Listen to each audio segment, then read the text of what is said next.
John, always good to talk to you. And there you are in Tampa. I know things have been put on hold for a day because of Tropical Storm Isaac, but how bad do you think it's going to be with the storm?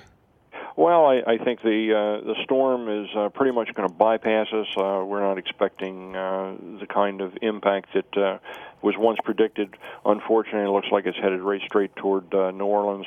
Let's keep all those folks in our prayers and hope that it's not as bad as some in the press are saying that it might be. I know, and I'm sure a lot of those folks in New Orleans are saying, "Oh no, we don't want to repeat anywhere near a repeat of what we had 7 years ago. No way." Well, at this point, I don't think it would be as bad as 7 years ago. But those folks have had a rough time of it. Absolutely. Okay, back to Tampa. I know you are on the platform committee meeting all last week. What can you tell us about the platform and the Second Amendment? Well, the platform is going to be much different than you've ever seen in the past.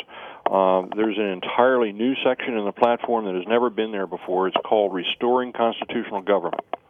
And it's not just the Second Amendment, it's the Ninth Amendment, it's the 10th Amendment, it's the First Amendment. It's all about restoring constitutional government. Of course, Barack Obama and Eric Holder have been thumbing their noses at the Constitution for the last 4 years, and for someone who claims to have been a constitutional law professor, God save us from what he might have been telling his students, because he doesn't get it. Second Amendment is alive and well in the platform. In fact, this is the strongest Second Amendment platform that I can ever remember. Someone else with a little more experience might remember better, but I think we've gotten just about everything in the platform. Not just in this section, but in other sections that we can hope for. As a matter of fact, we even got a plank in the platform that talks about the right of hunting in on public lands. And well, let's begin with the first line of the Second Amendment section. It says, "We uphold the right of individuals to keep and bear arms, a right which antedated the Constitution and was solemnly confirmed by the Second Amendment. We acknowledge, support, and defend the law-abiding citizens' God-given right of self-defense," and it goes on from there. It is a very, very strong statement that the Republican Party recognizes not just what was said in Heller and McDonald, but that which we've always been saying here at the NRA, and that is that without the Second Amendment, there wouldn't be a first. Without the Second Amendment, we really wouldn't have the freedoms that we have today. Yep, and I think if you talk to more and more people, whether they own a farm or not, that's their big concern. Where are individual freedoms? All of them, not just when it comes to owning a farm, but all of them are headed under this administration if it gets 4 more years, no question about it. Well, here's some more language that I'm sure your listeners are waiting to hear about. And this is a quotation. "We condemn frivolous lawsuits against gun manufacturers and oppose federal licensing or registration of law-abiding gun owners. We condemn the reckless actions associated with the operation known as Fast and Furious." And then it goes on. We applaud the members of the United States House of Representatives in holding the administration's Attorney General in contempt of Congress for his refusal to cooperate with their investigation.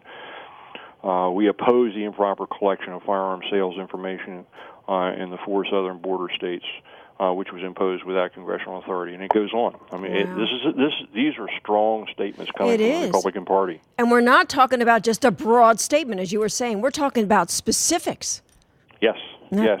The platform process, so that your members understand just how broad and extensive it was, it began several months ago with the RNC asking for input from rank and file across the country, and they got 30,000 responses. My goodness. That got boiled down into a draft document, which was then presented to the co-chairs of the 6 subcommittees, which then got boiled down even more. When we finally got there, out of the 6 subcommittees, there were over 350 amendments to that document, and then the document that came out of that went before the whole platform committee was amended another 170 times. So this has been a very, very, very good discussion.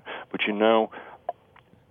the support within the Republican Party, as represented by the 116, I think it is, members of the platform committee in their votes. You didn't hear anybody doing anything during the debates but upholding the Second Amendment and trying to make the statement stronger. Wow, that's really that's great news, and I'm sure everybody's going to be glad to hear that, because, when you look at how gun sales are up, continuing to increase, more and more women getting into the shooting sports, becoming gun owners, there's no question that the vote of gun owners is important, and these candidates know it. Yep.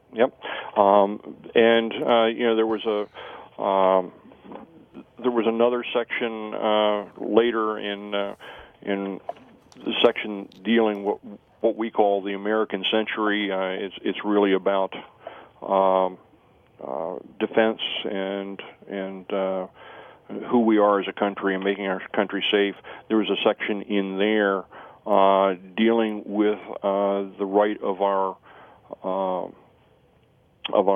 returning veterans to keep and bear arms. That was dealt with. Yeah. And there was another section dealing back in the section that I was in, which was the constitutional section, dealing with the ability of our currently serving folks to make sure that their vote counted. This was an extensive thing, and I'll tell you what, I'm proud to have been part of this. Are there portions that I lost on some of the votes? Yes, but they weren't on the Second Amendment. Yeah, no doubt about it. I mean, it sounds very strong, and thanks so much for sharing all that with us.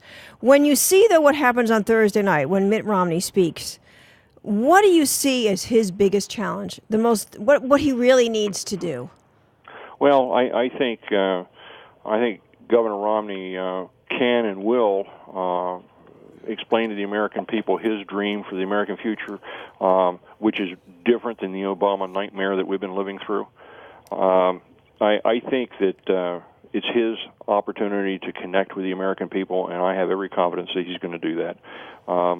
There is a vast difference between Mitt Romney's vision of America and Barack Obama's vision of America, and I think you're going to see Mitt Romney deliver that message on Thursday night. Because there's a lot of talk right now in the media, because he's got to do that, because VPs don't really matter. But when you see Romney's pick, Paul Ryan, and you see what's going on in the polls since he picked Paul Ryan, you agree with that it doesn't matter? Oh, I think it matters a lot, especially seeing as Paul Ryan's a duck hunter who hunts ducks in Smyrna, Delaware.